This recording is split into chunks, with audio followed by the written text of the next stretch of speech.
Hi, I'm Ashley, and today I want to talk to you about how best to safely use and care for your rotary blades. First, let's talk about safety.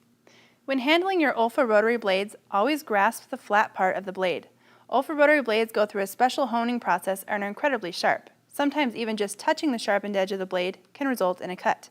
You may even prefer to wear cut-resistant gloves when cutting or changing the blade. All OLFA blades come packaged in a plastic blade container. After using the blade, keep the container to store or dispose of your used rotary blades. Each container can hold multiple blades, so I recommend labeling one container with used. Every time you replace your blade, put the used blades in this container. Once the container is full, duct tape it shut and dispose of it properly. If you're a paper crafter, you may want to label one of your containers for paper. When you're done using a rotary blade on fabric, you can still use it on paper, but because paper dulls your rotary blades faster, you'll want to keep them separate, just like you would a pair of scissors. Now let's talk about how to determine when to change your rotary blade. If you notice your blade beginning to skip threads, or it takes more force or pressure to make a single cut, it's probably time to change your blade. Every time I change the blade, I find myself wondering why I waited so long, or why I didn't do it sooner. A dull blade requires more force or several passes to make a single cut, so you're really doing more work for the same result.